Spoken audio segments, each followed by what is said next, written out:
Bonjour, je suis Olivier Dubigeon et je vais vous parler aujourd'hui des soins énergétiques quantiques qui permettent de libérer ce que le mal vous dit en transformant vos mémoires cellulaires. Alors, petite présentation rapide, j'ai deux métiers. Un premier où j'ai travaillé depuis 45 ans sur le développement responsable dans le monde entier au niveau d'organisation publique et privée.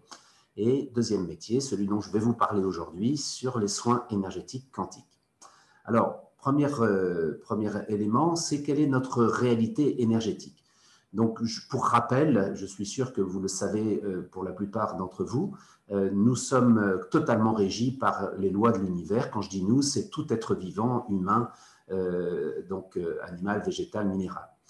Cette connexion, elle est d'abord aux énergies telluriques qui viennent du cœur de la Terre, et nous ressentons ces énergies telluriques. De la même manière, nous ressentons également toutes les énergies cosmiques. J'ai mis ici une diapositive qui montre la magnétosphère, c'est-à-dire le bouclier magnétique qui entoure la Terre et qui nous protège des effets nocifs du rayonnement solaire, mais nous avons également d'autres rayonnements qui nous impactent. Par exemple, nous avons remarqué lorsqu'il y a des malformations congénitales, c'est souvent en lien avec des éruptions solaires. Donc, vous voyez, les énergies cosmiques nous impactent. Alors, dans le cosmos, tout est énergie et tout est vibration. Et évidemment, nous faisons partie du cosmos, nous sommes le cosmos également, et donc nous sommes impactés par cette énergie et ces vibrations. C'est un macrocosme, et notre corps humain est également un microcosme. Il est également impacté par ces énergies vibratoires venant de la Terre et venant du cosmos. Et plusieurs traditions millénaires, notamment ici tradition chinoise, mais tradition ayurvédique, ont mis en évidence que ces énergies cosmiques et telluriques circulaient dans notre corps par le biais de vaisseaux énergétiques, de méridiens énergétiques. Et c'est toute la science de la médecine chinoise traditionnelle, entre autres, qui permet d'interagir avec ces méridiens. Finalement, l'ensemble de cette énergie et de ces vibrations forme un champ. C'est un champ informationnel que l'on peut aussi appeler le champ quantique dans la physique quantique, qui en fait embarque et transporte l'information par les biophotons, les photons lumineux qui sont compatibles avec le corps humain. Alors, c'est quoi je vais vous parler des mémoires cellulaires, ce qui se voit et ce qui est en dessous. Alors, qu'est-ce que c'est ? Pour cela, je vais vous parler de trois expériences qui ont été faites dans les années précédentes et qui révolutionnent complètement notre compréhension de la biologie et également donc de la santé. Première expérience, une expérience qui a été faite par le professeur Montagnier, qui a été prix Nobel de médecine en 2008 pour avoir découvert le virus responsable du sida. Il a été primé avec Françoise Barré-Sinoussi, son associé. Et donc, voilà l'expérience qu'il fait. Je le fais très vite. Il met dans une solution neutre des bactéries, des virus. Et dans cette solution, il s'aperçoit que certaines séquences d'ADN émettent des ondes électromagnétiques. Il enlève ensuite ces bactéries, donc voilà les ondes électromagnétiques, il enlève les bactéries et les virus et il s'aperçoit que cette information vibratoire continue à émettre les mêmes ondes électromagnétiques. C'est-à-dire que les bactéries ont communiqué en fait à cette solution aqueuse une information vibratoire. L'eau s'est imprégnée de cette information vibratoire. Alors, deuxième expérience, qui a été faite en Russie après Tchernobyl. Un docteur en médecine, Gareyev, a découvert, il a essayé de recueillir donc des semences qui avaient été irradiées par cet accident nucléaire, par cette catastrophe nucléaire, et ces semences avaient été complètement irradiées, donc inactives. Elles étaient mortes, complètement impossibles de se régénérer. Alors, il réussit à régénérer ces semences. Comment fait-il? Donc, il va chercher des semences analogues qui sont, elles, en bonne santé. Là, à droite, vous avez celles qui sont irradiées. Et donc, il va orienter un rayon laser sur ces semences saines et il récupère l'information par ce rayon laser et il redirige le rayon laser vers les semences qui sont irradiées. Et cette information régénère le code ADN des semences irradiées. Les semences irradiées se développent et finissent par former des nouveaux plants. Donc elles se régénèrent. Alors c'est intéressant parce que c'est même capital, parce que la lumière qui venait des semences saines a pu informer les semences qui étaient mortes et leur redonner, en fait, réactualiser le code ADN de ces semences mortes. Troisième expérience intéressante, faite par Masaru Emoto, un scientifique au Japon, et il fait l'expérience suivante, c'est qu'il prend deux récipients, il met de l'eau neutre dans chacun des deux récipients, et dans le premier récipient, il prononce le mot que vous voyez ici écrit, que je ne vais pas prononcer, vous allez comprendre pourquoi, et il vérifie. Donc, il fait une cristallisation rapide, c'est-à-dire qu'il met ce verre dans un congélateur à moins 4 degrés, il ressort le verre qui est donc congelé et il va regarder au microscope la structure du cristal, des cristaux de l'eau. Et vous voyez la structure des cristaux qui sort lorsqu'il a prononcé ce mot. Il fait l'expérience analogue avec un deuxième verre différent, mais toujours avec une solution aqueuse neutre. Et cette fois-ci, il prononce ce mot, le mot amour. Même chose, congélation rapide, moins 4 degrés. Il ressort le récipient du congélateur et il regarde la structure cristalline de cette eau, qui est donc, je vous rappelle, l'eau équivalente du verre précédent. Vous voyez que la structure est cette fois complètement harmonisée. Alors, il recommence cette expérience, cette fois-ci en écrivant, donc il ne prononce pas, en écrivant le premier mot et en écrivant le deuxième mot, et il tombe sur la même cristallisation. Là, il n'y a pas eu de parole, il y a juste une écriture. Et il refait une troisième fois, cette fois-ci non pas en parlant, non pas en écrivant, mais en pensant le premier mot, en pensant le deuxième mot, et il obtient exactement le même résultat en termes de cristallisation. Donc, cette expérience nous montre combien l'information vibratoire structure le vivant, et vous savez que l'eau a une structure de quasi-cristal qui permet donc du coup d'imprégner, d'être en résonance avec l'information vibratoire donc en son sein. Alors, les enseignements, moi je dirais 3 enseignements très rapides, c'est que les biophotons, les photons qui sont rendus compatibles par notre magnétosphère, ils véhiculent un signal, une information vibratoire. Cette information vibratoire, elle s'imprègne dans notre code ADN, dans nos cellules, de façon récurrente. C'est pour ça qu'on va parler de mémoire cellulaire. C'est une information vibratoire rémanente qui reste. Et la troisième chose, c'est que quand l'information est appropriée, l'ADN peut se régénérer à 97%. Donc, ça a un pouvoir sur le vivant qui est absolument fabuleux. Alors, donc ça, c'était une première introduction sur notre réalité énergétique et vibratoire. Deuxième chose, c'est un rappel sur qu'est-ce que c'est que la maladie. Alors, la maladie, l'inverse, c'est d'être en bonne santé. Et la bonne santé, une définition que je trouve intéressante, c'est d'être soi. Alors évidemment, on a toutes ces photos et ces publicités sur la jeunesse et la vitalité, formidable, mais être soi, c'est à n'importe quel âge. Vous voyez cette femme à droite, si nous sommes en lien avec en harmonie avec la santé de notre corps, notre santé mentale, notre santé énergétique, en lien avec notre santé psychique, notre santé spirituelle, et aussi en lien avec une bonne santé de notre environnement, eh bien, nous avons beaucoup plus de capacité à être soi. Et ça, c'est indépendant de l'âge. Alors, nous venons tous au monde avec un schéma initial de santé, c'est-à-dire qu'au départ, nous avons une information qui est à la fois génétique, dans les 2 cellules qui nous ont engendrés, les cellules ovules de maman et le spermatozoïde de papa, donc une information génétique, code ADN, et également une information vibratoire qui provient des lignages de papa et de maman, et aussi de l'état émotionnel de papa et de maman au moment où ils nous ont conçus. Et donc ça, c'est l'information initiale. Vous voyez que dans cette information initiale, il y a toute la dimension transgénérationnelle d'un point de vue informationnel. Et notre force de vie, du coup, se programme dès notre conception. Et à partir du moment où nous sommes conçus, ces deux cellules génitrices se fusionnent pour faire un œuf. C'est-à-dire que notre être est déjà complètement intégré dans cet œuf. Et à partir de ce moment-là, cet œuf commence à se démultiplier. Vous connaissez l'histoire. Et donc commence à vivre notamment les émotions que cet œuf rencontre, en particulier les émotions de la mère in utero, mais aussi d'autres choses qui se passent. Et donc, nous rajoutons à notre bibliothèque embarquée transgénérationnelle, d'informations transgénérationnelles, nous rajoutons les informations de notre propre vécu propre, spécifique. Et donc, c'est notre force de vie, finalement, que nous embarquons à notre conception, c'est notre programme de vie, et nous l'enrichissons par les mémoires cellulaires, informationnelles liées à notre vécu.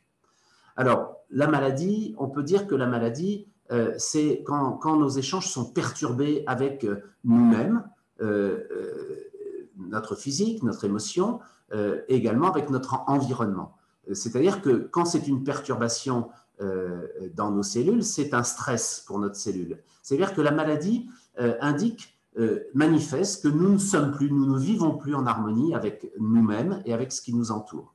Et cette disharmonie abaisse le niveau de fréquence de nos cellules. C'est-à-dire que quand la fréquence de nos cellules baisse, la maladie apparaît, puisque notre corps est exposé à ce stress physique, mental, émotionnel, environnemental.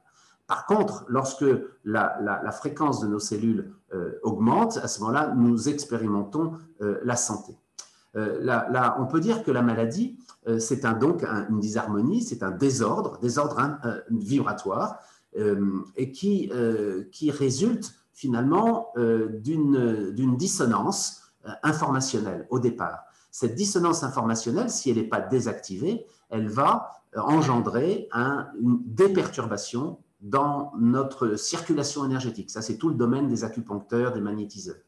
Et puis, lorsqu'il y a une perturbation dans notre circuit énergétique, dans notre corps énergétique, ça va finir par se manifester sur le plan physique ou psychique, c'est-à-dire ça va générer une lésion qui, elle, se voit. Et c'est tout le domaine de la médecine conventionnelle qui est évidemment très importante pour traiter ce niveau. Mais vous voyez que le désordre qu'exprime une maladie s'exprime sur trois niveaux, sur ces trois niveaux-là. Donc moi, je vais vous parler principalement du premier niveau, qui est le niveau causal. Alors, une fois que je vous dis ça, il faut que je vous dise qu'effectivement, lorsqu'il y a une lésion physique ou psycho-émotionnelle, à son tour, elle génère des dissonances et ça modifie la base informationnelle dans notre organisme. Alors, cette dissonance informationnelle constitue en fait une alarme. C'est une alarme qui nous dit qu'il y a quelque chose qui n'est pas résolu en nous. Il y a cette dissonance, c'est qu'il y a un conflit intérieur, un malaise, et la maladie va exprimer d'abord sur le plan énergétique, ensuite sur le plan physique, va donc exprimer qu'il y a ce malaise. Donc c'est un avertissement finalement, la maladie est un avertissement que nous nous éloignons en fait de notre vie, de nous-mêmes, du sens de notre vie. Nous sommes en train de sortir de la route. Si nous continuons à ne pas entendre la voix qui commence à s'exprimer, eh bien c'est une voie sans issue. Et nous allons sortir de la route. Sortir de la route, c'est-à-dire que la maladie va s'implanter. Si nous continuons à ne pas l'entendre, elle va s'aggraver, elle va se dégénéraliser, etc. La maladie, finalement, on peut dire que c'est une prise de conscience. Ça nous invite à prendre conscience de ce qui nous conditionne. C'est-à-dire que le mal va nous dire quelque chose. Et tout l'intérêt consiste à aller éclairer ce mal a dit. Qu'est-ce que le mal a dit? Est-ce que je suis prêt à entendre ce que le mal veut me dire? Est-ce que je l'entends, ce que le mal me dit? C'est la question c'est les deux questions que nous invitent à nous poser cette maladie. Une fois que j'ai entendu ce que le mal veut me dire, la maladie perd sa raison d'être. Et à ce moment-là, la maladie peut partir. Alors évidemment, il faut mettre beaucoup de bémol à ce que je dis, c'est que si la maladie est trop ancienne et ou trop imprégnée dans nos tissus, elle ne peut plus partir. Mais c'est d'où l'importance de connaître le plus tôt possible ces dissonances informationnelles pour les désactiver. Alors, troisième point, maintenant que je vous ai fait cette introduction sur notre réalité énergétique et vibratoire et ce qu'est la maladie, ce que le mal veut nous dire, c'est comment se déroule le processus d'une séance, un processus de soins énergétiques quantiques, pas d'une séance, pardon, du processus de soins énergétiques quantiques en plusieurs séances. Alors, première chose importante à dire, c'est la guérison. La guérison est un processus qui consiste à redonner, en fait, à notre corps sa propre capacité de maintenir son équilibre. C'est ce qu'on appelle l'homéostasie, c'est renforcer notre propre capacité à retrouver ou à maintenir notre équilibre. C'est ça la guérison. Et donc, je vais m'adresser à tout âge, des bébés, des nourrissons, des enfants, des adolescents et des adultes. Alors, pour les enfants, c'est beaucoup plus rapide parce que les enfants n'ont pas encore nos filtres d'adultes et donc les séances sont plus courtes, il y a moins de séances et on peut travailler directement avec leur inconscient et leur âme. Et donc, je ne vais pas en parler là, c'est beaucoup plus simple, mais c'est intéressant de voir que… Et c'est plus simple et c'est plus rapide. L'enfant peut avoir, par exemple, j'avais un enfant qui avait une encoprésie, donc une rétention très importante des matières fécales et qui, en 2 séances, est revenu à l'état normal. Un adulte, ça aurait été évidemment plus long. Donc, je vais vous parler de ce que je fais pour les adolescents et les adultes, c'est un tout petit peu plus complexe. Donc, 3 étapes. Poser les bases du soin, réharmoniser vos dissonances actuelles, ça c'est les conséquences, et on va travailler sur les causes après, sur l'information qui est liée à vos mémoires émotionnelles à l'origine. Alors, ce travail va se faire à votre rythme, donc il n'y a pas de rythme imposé, c'est en fonction de comment ça se passe pour vous. Alors, première étape, poser les bases du soin. C'est finalement une étape assez classique, on peut appeler anamnèse, mais je prends le temps, ça dure bien 1h30, 2 heures, pour que vous puissiez poser votre histoire de santé, votre histoire personnelle et votre histoire familiale, évidemment sous le sceau de la confidentialité la plus totale, et que vous puissiez donc réaliser et ou évoquer qu'est-ce qui vous pèse le plus votre problématique. Et évidemment, à la fois cette séance, mais tout le processus complète un suivi médical. C'est important que vous soyez bien suivi par votre médecin traitant, puisque vous avez vu que c'était sur le niveau de la manifestation physique et psychique, et moi je vais travailler en amont sur la dimension informationnelle. Donc c'est complètement complémentaire, mais je ne remplace pas un médecin et c'est important de le souligner. Deuxième étape, réharmoniser vos dissonances actuelles. C'est-à-dire que je vous accueille, vous êtes le fruit de toute votre histoire vécue depuis votre conception, mais également toute votre histoire transmise, transgénérationnelle. C'est toutes les informations qui sont dans votre organisme et on va s'intéresser aux informations dissonantes, comme une guitare qui est désaccordée, qui sonne faux. Et donc, la première chose, ça va être de vérifier si vous êtes accordé sur votre fréquence propre. Nous avons tous une signature vibratoire, qui est la fréquence intrinsèque de notre essence, et à peu près 2/3 des personnes que je reçois sont désaccordées de leur signature vibratoire, ce qui pose problème parce que du coup, nous marchons sur un autre chemin, puisque nous sommes du coup réaccordés sur la signature vibratoire de quelqu'un d'autre. Et donc, c'est plus compliqué, nous vivons, mais c'est plus compliqué, c'est un élément structurant qui nous empêche d'être sur notre chemin de vie. Donc, si c'est le cas, évidemment, je vais, avec un digicode sur votre corps, il y a 6 points que je vais réactiver pour réactiver l'information de votre signature vibratoire. Je vais également regarder si vos corps subtils, votre corps subtil, les couches subtiles énergétiques autour de votre corps sont perturbées. Et si oui, réharmoniser ces perturbations. Ce n'est pas la peine d'aller travailler sur les dissonances à l'intérieur de votre organisme si vous n'êtes pas sur votre signature vibratoire et si vos corps subtils sont perturbés. Une fois que ce travail est fait, je vais regarder à l'intérieur de votre organisme si vos systèmes vitaux et vos organes prioritaires ont des dissonances. Si par exemple ici votre gros intestin vibre non pas sur votre fréquence à vous, ce qui devrait être le cas, mais vibre sur la fréquence de quelqu'un d'autre, ça veut dire que sur le plan informationnel, votre gros intestin ne vous appartient plus. Il vous appartient physiologiquement, évidemment, mais il n'appartient plus sur le plan de sa signature vibratoire. Et donc, ça, c'est ennuyeux. Donc, il va falloir rétablir la signature vibratoire de votre gros intestin. Donc, ça, c'est cette étape 2. Et c'est une grosse séance qui dure bien 3h30 parce qu'il y a beaucoup de travail à faire. et puis je souhaite le faire dans un temps concentré pour justement vous consolider votre socle informationnel, votre socle vibratoire pour pouvoir travailler à désactiver les origines. C'est un peu comme une plante verte dans un appartement. Si vous enlevez les tuteurs trop tôt, eh bien la plante verte va tomber par terre. Et là, si on enlève les conditionnements passés trop tôt sans avoir consolidé votre socle vibratoire, je ne veux pas que vous puissiez tomber par terre. Donc, c'est pour ça que je commence par les conséquences avant de faire les causes. Donc, les causes, ça va être l'étape 3. Nous allons, et vous allez, transformer l'information qui est liée à vos mémoires émotionnelles à l'origine du problème que vous vivez aujourd'hui. Alors, une information importante, c'est que nos émotions, ce sont des informations vibratoires qui viennent se loger dans nos cellules. Sachez qu'une émotion génère 1400 transformations dans notre code ADN. Une seule émotion. Combien de milliards d'émotions nous avons et combien de milliards d'émotions nous embarquons au moment de notre conception venant du transgénérationnel. Donc, ces émotions, elles peuvent être, elles peuvent être joyeuses ou elles peuvent être au contraire douloureuses. Cette étape 3, elle va viser 2 objectifs. Le premier objectif, c'est de faire en sorte que vous puissiez désactiver votre propre dépendance à vos mémoires qui vous conditionnent.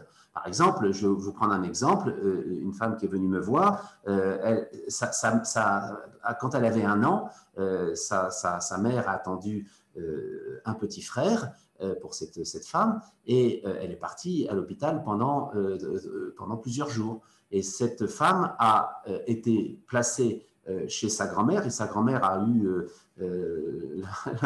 c'est pas très intelligent, mais a eu la bêtise de lui dire « Ah, ta maman t'a abandonné ». Alors, du coup, ça s'est gravé dans sa psyché qu'elle a vécu un abandon. Ça a duré que quelques jours. Objectivement, il n'y avait évidemment aucun abandon. Mais dans la psyché, cette petite fille de 1 an, ce petit bébé de 1 an, a enregistré qu'elle était abandonnée par sa mère. Et elle a gardé cette information, je suis abandonnée par maman. Et donc, elle a mis en place des systèmes de protection pour ne plus être abandonnée. Elle s'est collée, scotchée à tout le monde pour ne pas être abandonnée, etc. Donc, elle était, quand elle est venue me voir, dans une vraie dépendance sur ce conditionnement de tout faire pour ne plus jamais être abandonnée. Donc, vous voyez qu'on n'est pas sur une objectivité, on est sur une subjectivité, et c'est cette subjectivité qui prend le dessus. Donc, cette information « j'ai été abandonnée », en fait, n'est pas l'information de cette femme. C'est un conditionnement qu'elle a construit pour se protéger de la blessure. Et donc, nous allons conduire, vous allez, parce que c'est vous finalement qui faites le travail intérieurement, désactiver cette dépendance. Et la deuxième chose, c'est que cette dépendance, ce conditionnement, il a fait de l'ombre à vos propres potentiels. Pendant que vous étiez en train de vous construire avec ce bouclier de protection, ce parapluie de protection, eh bien, vos propres potentiels spécifiques qui vous appartiennent n'ont pas pu se déployer, soit ils n'ont pas pu se déployer du tout, soit ils sont déployés de façon partielle. Et donc, le deuxième objectif de cette étape, c'est de vous permettre de réactiver vos propres potentiels, c'est de vous reconnecter à votre être originel, votre essence. Voilà l'objectif. Alors, comment on va s'y prendre? Je vais utiliser votre pouls. Votre pouls, c'est le réflexe auriculo-cardiaque qui a été découvert par le docteur Nogier à Lyon. En fait, c'est l'écho au niveau de la pulsation cardiaque des informations qui parviennent à votre hypophyse, qui est derrière mon doigt, là, entre mes 2 sourcils, entre cet axe qui est au sommet de mon crâne et cet axe entre mes 2 sourcils, au milieu du cerveau. Il y a une petite glande qui a des propriétés hormonales qui sont intéressantes sur la gestion du stress, mais il y a une propriété intéressante, c'est qu'elle va scanner vos cellules pour vérifier si une information qui lui parvient soit verbalement avec le son, soit par la pensée, c'est aussi une vibration, la pensée, c'est comment est-ce que cette information est présente dans vos cellules. Si oui, il y a un sursaut cardiaque, un sursaut de votre pouls. Sinon, il y a au contraire un effondrement de votre pouls. C'est infinitésimal, c'est très très fin, mais j'ai cette information pour vérifier si les hypothèses que j'émets avec ma pensée, elles sont justes pour vous ou fausses pour vous. Si elles sont justes, j'ai un sursaut au niveau du pouls. Si elles sont fausses, j'ai un effondrement. Alors, on peut aussi le voir avec je mets mon bras comme ça, avec un test que les kinésiologues savent très bien faire, qui utilise la même propriété. Donc, je vais aller chercher l'origine de la problématique que vous avez. Si je reprends l'exemple de cette femme qui vit un syndrome d'abandon, on va aller avoir l'information peut-être au moment à 1 an, mais peut-être on va trouver une information plus ancienne, peut-être que ce qu'elle a vécu quand elle avait 1 an, quand sa mère est partie quelques jours à l'hôpital et l'a laissée chez sa grand-mère, peut-être que ça a été tellement violent parce qu'il y avait peut-être un véritable abandon qui a été vécu peut-être transgénérationnellement. Donc, du coup, on va aller regarder, je vais avoir l'information au niveau du pouls, si la couche qui se présente pour cette séance, elle vient de la vie actuelle de cette femme ou de la personne qui vient de me voir, ou par exemple, ça peut venir de sa famille, d'un patron ou une patronne, ça peut venir de la vie de ses parents, de la vie de ses grands-parents ou arrière-grands-parents. Voilà, on va avoir l'information du moment où c'est arrivé et de la personne en face de laquelle s'est installée cette blessure. Et puis, quand ça s'est passé, ben effectivement, là, je prends l'image d'une arrière-grand-mère. Malheureusement, il y a eu effectivement des femmes qui ont été violées, qui ont enfanté sous viol. Et donc, c'est une information extrêmement traumatique, bien sûr, pour cette femme, mais aussi pour l'enfant qui était conçu sous violence. Et cet enfant, donc c'est peut-être votre grand-mère, qui a transmis cette information jusqu'à vous. Et vous portez, même si vous n'avez absolument pas vécu cet événement, vous portez cette information. Ça peut être aussi, vous avez vécu in utero avec un jumeau, une jumelle qui est partie à 1 mois, 2 mois in utero, et c'est un syndrome de séparation épouvantable, inconscient, et on peut avoir cette information. Alors évidemment, ça peut être dans votre vie consciente, vous avez pu avoir une grande violence de la part de quelqu'un, votre père ou un ami ou un patron, etc. Voilà, on va avoir cette information qui et quand. Et donc, je vais vous emmener dans cette scène qui et quand, qui va remonter, non pas par vos souvenirs, à 1 an ou in utero ou l'arrière-grand-mère qui est sans doute décédée avant que vous soyez conçu. Évidemment, vous n'avez aucun souvenir. Donc, on n'a pas besoin de vos souvenirs. On va par contre travailler à partir de vos ressentis. Vous allez vous brancher, mettre votre intention d'être en lien, par exemple, avec la petite fille ou le petit garçon que vous étiez à 1 an, en face de maman, par exemple. Et à ce moment-là, c'est intéressant parce qu'il y a plein de ressentis physiques et émotionnels qui remontent. Et on va travailler à partir de ces ressentis pour d'abord identifier ce qui s'est passé via ce ressenti dans cette scène. Ensuite, réparer votre enfant intérieur, c'est-à-dire désactiver cette information extrêmement traumatisante, souvent inconsciente, et ensuite réactiver votre potentiel vital. C'est vous qui allez faire ce travail, et moi je vais vous guider à partir de ces ressentis qui remontent. Alors, chaque séance se termine. En fait, j'ai presque envie de dire que le travail commence quand la séance se termine, puisque le temps entre 2 séances, minimum 3 semaines, 1 mois, le temps que les cellules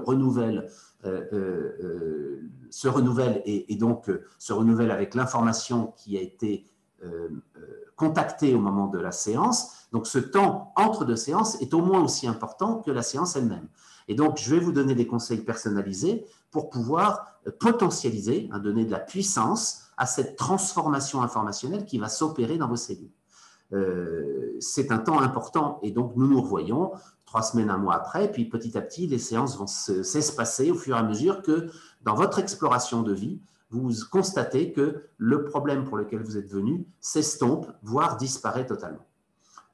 Alors, souvent, on me pose la question, mais comment savoir si j'ai tout libéré? Alors, je prends cette image de cet oignon. Vous savez que si vous avez un oignon entre les mains, vous ne voyez pas le cœur, vous voyez la couche extérieure. Cette couche extérieure, c'est finalement la couche avec laquelle vous venez, c'est la mémoire émotionnelle accessible. On va désactiver cette première couche, puis la séance suivante, la deuxième couche, puis la séance d'après, encore la troisième couche. Il y a 3, 4, 5, 6 couches. Ça dépend de chacun, jusqu'à ce qu'on contacte la mémoire racine. Et là, c'est vous qui allez constater que dans votre vie, la problématique pour laquelle vous étiez venu a disparu ou en tout cas est suffisamment estompée pour que vous ayez repris votre liberté d'être. Vous ne soyez plus conditionné, emprisonné, enchaîné par ce bouclier de protection que vous avez mis en place. Voilà, j'ai oublié de dire que ces séances dites émotionnelles de l'étape 3 durent 3 heures à peu près. Donc vous voyez, c'est du temps qui est nécessaire pour aller explorer toute cette intériorité et tout ce passé. Donc je fais ces séances à côté de Pertuis dans le Vaucluse. village qui s'appelle la Bastidonne. Et donc, j'ai mes coordonnées ici. Pour les personnes qui sont intéressées, je prends le temps toujours au départ pour expliquer plus en détail ce que je fais pour que vous puissiez ressentir si ce travail vous correspond, ce travail de transformation informationnelle. Voilà, je vous remercie de votre attention et vous êtes les bienvenus si vous souhaitez m'appeler ou m'écrire pour plus de précision. Merci de votre attention et je vous dis donc bonne journée et bonne écoute de l'information à l'intérieur de vous qui est aujourd'hui et qui provient de tout votre passé. Prenez soin de vous et donc bonne journée à vous ou bonne soirée selon l'heure à laquelle vous m'écoutez. Au revoir.